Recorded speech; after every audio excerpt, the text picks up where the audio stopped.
Hi, my name's Helen Nilsson. I'm a project manager at the City of Malmö and I'm responsible for implementing nature-based solutions in Lindängen.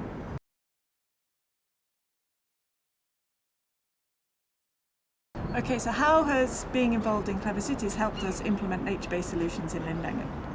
So what it's helped us with is giving us tools and inspiration basically for how we're going to implement nature-based solutions in Lindängen. What we've done is we've worked a lot with co-creation, so we've created a group inspired by the work we've done in Clever. We've created a group in Lindängen where we meet on a regular basis and talk things through. We've worked a lot with the local community, so we've organised events where we've asked them what they think and what they want in the district, and we've also produced documentation to spread knowledge about nature-based solutions in Lindängen.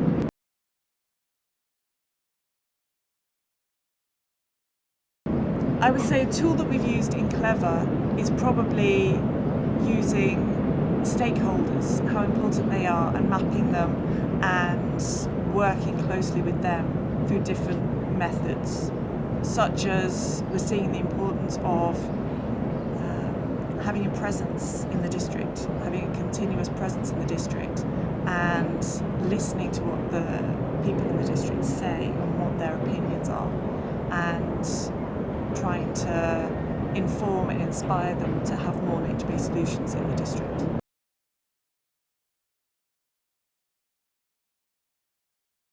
Okay, so if I was going to give another city some advice when it came to implementing nature-based solutions, there'd be a number of things that I would suggest they do. The first is to gauge the knowledge level of municipal employees when it comes to what nature-based solutions actually are and the benefits of nature-based solutions. Because we found in Malmö there was a lack of knowledge amongst municipal staff about what nature-based solutions actually were. So we found that really important to create a really good understanding and knowledge base amongst our colleagues. And then another thing which would be really useful to do would be to work with the local community, so listen to them, go out into the local community on a regular basis and become known to them so that they feel that they can approach you and talk to you and get an understanding of how they use their space, so how they're using the green areas or the existing areas, and what sort of usage and what sort of solutions they would like to see in their area.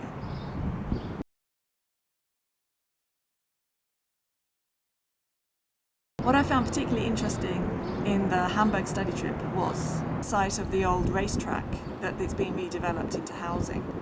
And this was a really exciting and interesting way of doing it, I thought, because they built the houses around where the track was, and then they've got a park in the middle. But what was interesting is they've got open water drainage, and so they've got a channel around between the housing and the park.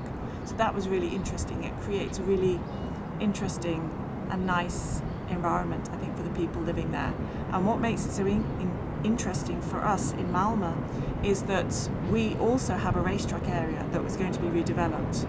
So for the people from Malmö attending, it's been really interesting for them to see how another city has redeveloped just that sort of area. And hopefully we can take away some of those ideas and put them into Malmö.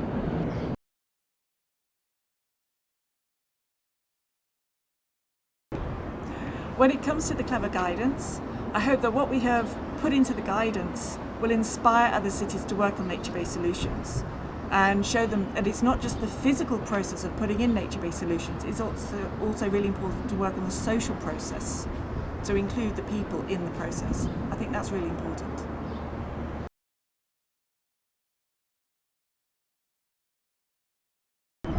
What I'm really excited about when it comes to the guidance is the lessons learned section.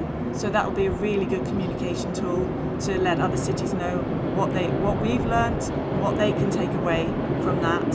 What also will be really interesting is the monitoring, because there's one thing to actually do have these interventions and work with nature-based solutions, but we also need to monitor them and see how things work. So I think that's really important to work with monitoring. So I'm really looking forward to reading those sections to learn about how we can work with monitoring in the future.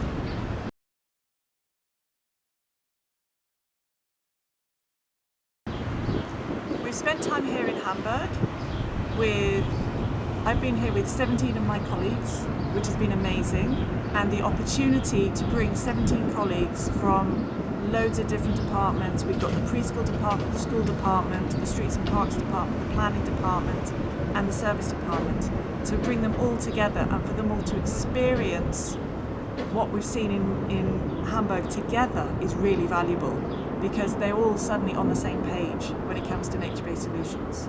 So I think that's really exciting. The opportunity to visit London, which was great, and I also was able to take with me colleagues from both the Streets and Parks Department and the Service Department, but also property owners. And it was really exciting to see the dynamic between the property owners and the Streets and Parks Department, when suddenly they realised that they had land that they almost shared, and that they started talking about how they could work with that land together, being inspired from what they'd seen in London. So that was almost paid for the entire trip, in my opinion.